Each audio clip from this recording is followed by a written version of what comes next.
Mighty Mommy here, and I'm ready to share some quick and dirty parenting tips. I'm your host, Cheryl Butler. Playing sports isn't just about winning and losing. It's about learning the proper way to react when you win or lose. And learning how to interact with others, whether you win or lose, plays an important part in good sportsmanship. You can learn good sportsmanship when playing sports, participating in school activities, or even by simply working at the office. You demonstrate good sportsmanship when you show respect for yourself, your teammates, and your opponents, for the coaches on both sides, for the referees, judges, and the other officials. Today, we're going to get to the heart about ways to demonstrate good sportsmanship to your kids. As the parent of 8 kids who play sports, I can tell you firsthand that there is nothing uglier than watching a group of kids take the field to enjoy what should be a fun and healthy game, and instead have it turn really bad, all because a player or a fan gets disgruntled when things don't go their way. Today, Mighty Mommy has 6 ways you can showcase good sportsmanship for your little players and for those fans in the stand. Tip number 1, role model good sportsmanship for your kids.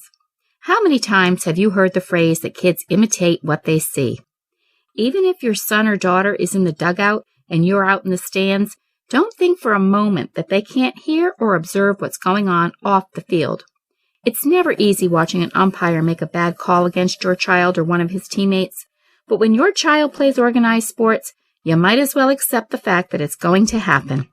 Instead of flying off the handle and screaming an obscenity to the referee or umpire, praise the child's attempted effort instead.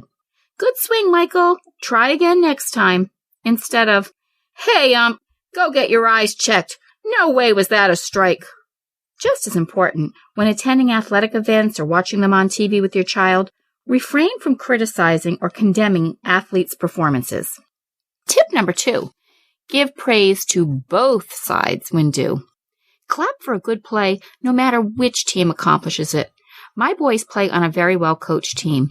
They don't win very many games, but their coaches are patient. They use bad plays as teaching moments and are constructive with their criticism, yet plentiful with praise when it has been earned. Our pitcher gave up an unbelievable home run, which was hit right out of the ballpark. Instead of throwing a fit about it, this kid graciously went over to the opposing player who hit the home run off of him and shook his hand and said, "Good job." Did I mention he was only 12 years old? What an inspiring moment for not only the players on both teams, but for the parents on both sides as well. My sons are still talking about it, and I'm hopeful it has left a lasting impression on everyone. Tip number 3, focus on good efforts. Instead of focusing on the end result of a child's action in a game, recognize his effort.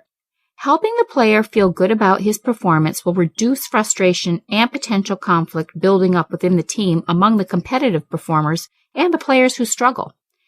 Mighty Mommy sees this firsthand on 2 different sons' baseball teams. I have 2 sons on a high school baseball team and 2 sons on a major league team. Both of my younger sons on each team excel at hitting and fielding. The older sons struggle a bit and have to live in the shadow of their younger siblings' accomplishments. Believe me, that's not easy. We always point out something positive about each of our sons' contributions in the games, and if they didn't make any outstanding plays, we focus on teamwork and practice. Because of this approach, we've nipped sibling rivalry in the bud. My sons who are not as athletically inclined still feel like they contribute something positive to their teams and are proud of their brothers who are making the plays, all while my sons, who have an easier time hitting and fielding, lend their support and skills both on and off the field to their brothers. Tip number 4, stand united. If you have an out-of-control parent or coach who can't refrain from screaming at his child or other players on the field, take that person aside and explain your sportsmanship efforts. If the league your child is playing in has a good sportsmanship creed, remind the agitated parent that although frustration during games is understandable, it's not acceptable to criticize and belittle a player to make a point.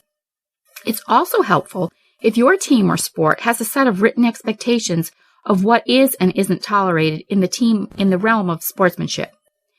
If this attempt isn't fruitful, gather other parents in your corner to stand together and let the irked parent or poorly behaved coach know The poor sportsmanship will not be tolerated under any circumstances.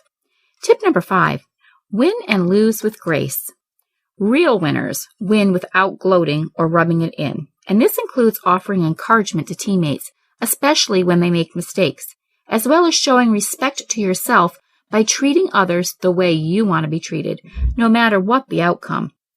Good sports lose without pouting and accept the judgment calls of the coaches and the officials without argument.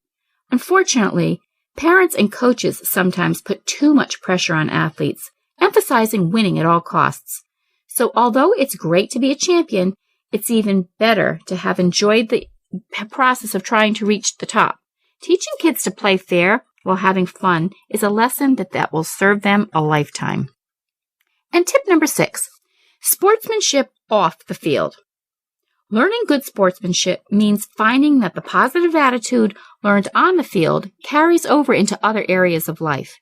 At school, for example, you're able to appreciate the contributions made by classmates and know how to work as part of a team to complete a project. You may enjoy more success at work as well, because a big part of learning good sportsmanship is learning to be respectful of others, including customers and coworkers. Have you experienced any good or poor sportsmanship moments with your kids? Share your thoughts in the comments section or post your ideas on the Mighty Mommy Facebook page.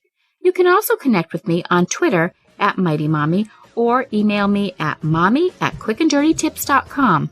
And I hope you'll visit my family-friendly boards at pinterest.com/MightyMommyQDT. If you'd like to read a transcript of this show, please visit the Mighty Mommy page at Quick and Dirty Tips. This episode is number 234, and it's called 6 Ways to Encourage Good Sportsmanship. Hey, get out there and enjoy watching your kids play their favorite sports. And until next time, happy parenting.